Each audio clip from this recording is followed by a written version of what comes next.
Bonjour. À la une de la presse parue en ce vendredi 15 mars 2019, le journal Vox Populi nous apprend que Maître Madické Niang a démissionné de l'Assemblée nationale et a profité de l'occasion pour répondre à Abdoulaye Wade. Selon lui, je ne saurais m'accrocher à un poste de député. Je n'ai conservé mon poste de député qu'à la demande expresse de Maître Abdoulaye Wade, a clarifié Madické Niang, qui a rajouté que la déclaration publique est solennelle et pleine d'émotion du khalife général des Mourides, par laquelle l'illustre guide a précisé que son statut était supérieur à toute position politique, quel qu'en soit le niveau, a facilité sa démission. Confiscation entre guillemets du vote des Sénégalais par Macky Sall, le FDS propose un gouvernement parallèle. Babacar Diop suggère à l'opposition de mettre en place son équipe le 1er avril prochain. Mimi Touré a répondu à Idrissa Seck à la une de Vox Populi.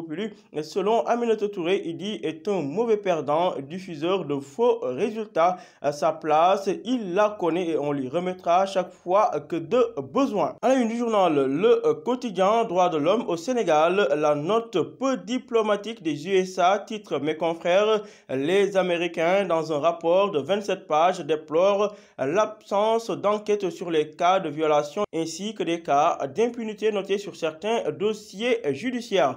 Barthélémy Diaz s'est prononcé sur le débat relatif au troisième mandat du président Macky Sall. Juridiquement, il peut se représenter, a déclaré Barthélémy Diaz à la page 11 du quotidien. Le quotidien qui est revenu sur l'enquête sur le trafic de tramadol, un autre péril sur le Sahel. Pour ce qui est de la hausse des tarifs du ciment, l'État du Sénégal bloque la hausse des cimentiers, à la page 5 du quotidien. À la une du journal LAS, lourd contentieux électoral des pro-Idi annonce un gouvernement parallèle.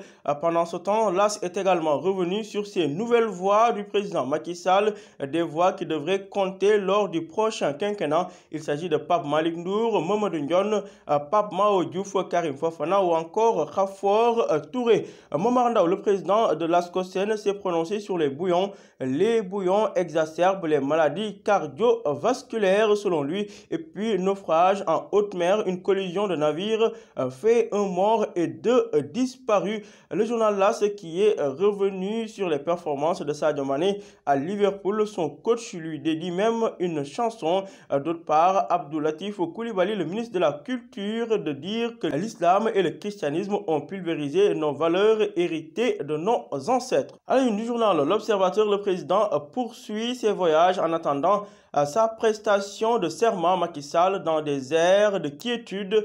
Le président quitte les Émirats ce matin pour les vacances au Maroc.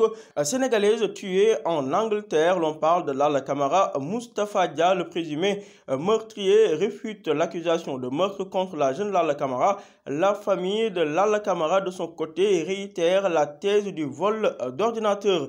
Éclairage du député Seydou Diouf sur le cas Madické Niang. Comment se fera le remplacement de Maître Madické à l'Assemblée nationale? Les détails à lire à la page 6 du journal L'Observateur qui est revenu sur cette affaire de trafic international de drogue. Révélation enivrante sur les 800 kg de cocaïne saisis en Guinée-Bissau. Le cerveau de l'opération, un Malien, le mode opératoire et le jour des élections. Tout cela à lire en détail à la page 10 de L'Observateur. Le Témoin quotidien de ce jeudi nous parle également d'une autre affaire de drogue en milieu scolaire. Cette fois-ci, des collégiens ont été arrêtés par la police dans un lycée ici à Mermoz Sacré-Cœur. Toujours à la une du quotidien, hausse du prix du ciment. Alioune Sarr freine la Sococim. Le gouvernement étudie en ce moment les moyens de stabiliser les prix. Élection présidentielle du 24 février. Pourquoi Benno Bokk Yakaar a encore perdu à Thiès? S'interroge Le Témoin quotidien. Et puis démission du PDS et renonciation à son poste de député. Madické Niang toj na fi rajax selon mes confrères du Témoin quotidien. À la une du journal Les Échos, braquage à Diahaïde près de la Sédiment. Les braqueurs ont emporté au total 4 751 745 francs CFA. Ils ont aussi emporté du lait, des pots de chocolat, de la mayonnaise et du beurre. Le pick-up immatriculé DK 9583 AT utilisé a été volé à Kerniaïlo, auteur d'une grosse performance. L'on parle du Sénégalais Sadio Mané qui a brillé face au Bayern de Munich. Sadio Mané met le monde du foot à ses pieds. Rio Ferdinand de dire quel joueur fantastique. Michael Owen, l'ancien buteur de Liverpool, lui estime que c'est absolument génial. Pour Christophe Dugarry, l'ancien international français, Sadio Mané, c'est du niveau de Neymar et de Kylian Mbappé, alors que Willy Sagnol rajoute que Mané est un joueur complet. Toujours à la une du journal Les Échos, à Alekaza, l'on lave son linge sale à la justice. Le président de Alekaza, Malamine Tamba, a été traîné en justice, entendu hier à la brigade des mœurs. Terminons avec le quotidien Record. 4 matchs et 4 buts. Sadio Mané adore le Bayern de Munich, nominé meilleur joueur et plus beau but de la Ligue des Champions. Pour ce qui est de l'Europa League, 8e de finale retour, Naples de Koulibaly passe, Baldessar et Nian à la trappe. Pour ce qui est du classement des 50 meilleurs joueurs de football selon SoFoot, Salah, Sadio Mané et Koulibaly y figurent et sont les seuls Africains. À vos journaux et bonne lecture.